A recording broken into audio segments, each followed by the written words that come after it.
Hi, I am Pranay and I am a first year law student interning at Lakewood.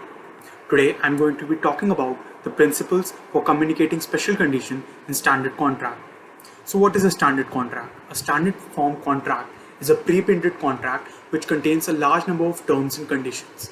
Since it is impossible for large corporations to draw up separate contracts for every individual, they keep a standard form contract.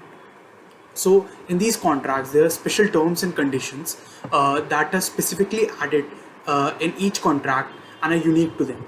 Usually these are written in fine print and designed so to restrict or exclude the liability of the maker of the contract. These special conditions can include conditions for liquidated damages, specific duration of work, jurisdiction clauses, and so on. When the special conditions of the contract are communicated, for them to be applicable, they have to be communicated following certain rules. And these rules have been developed from principles laid down by courts over the years. They were constructed in order to protect the weaker party from the exploitation of standard form contracts.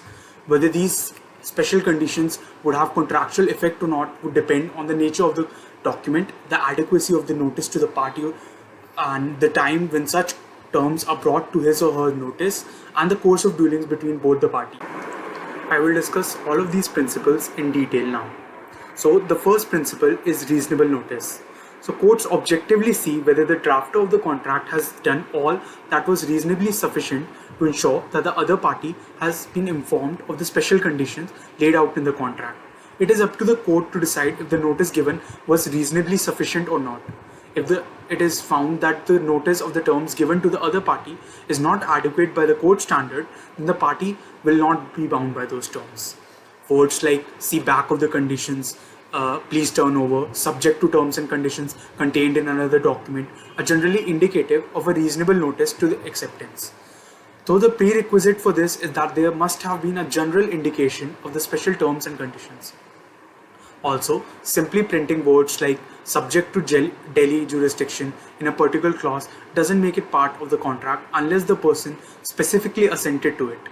This principle won't apply when the words are printed in bold letters or are reasonably visible.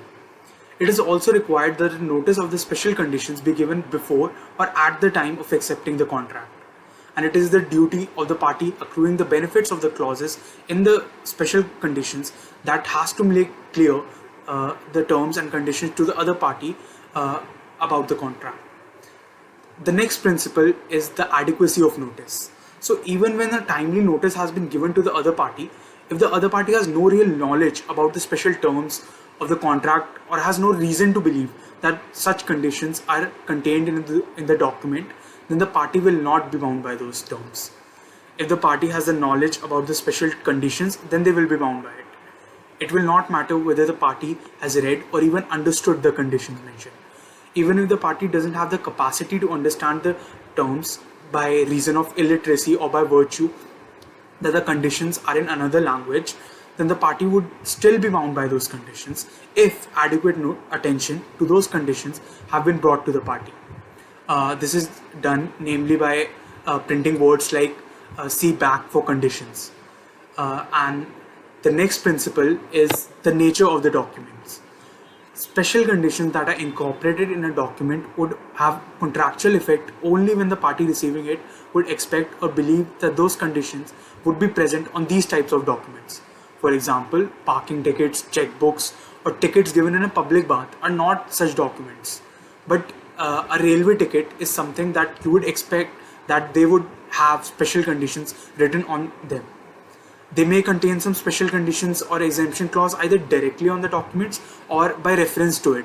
Like the special conditions would be printed on another document. For that, they would give a reference to it. But if the conditions are communicated after conclusion of the contract, then it will not have any effect. Another principle which is very important is the previous course of dealings.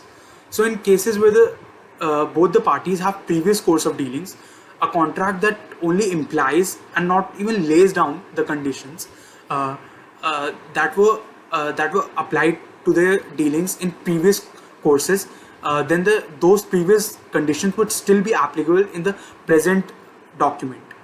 Even though on previous occasion the party may have issued notice for the operation of those conditions, they will still be applicable without new notice. even if those special conditions are laid out on a confirmation notice much later on, they will continue to operate.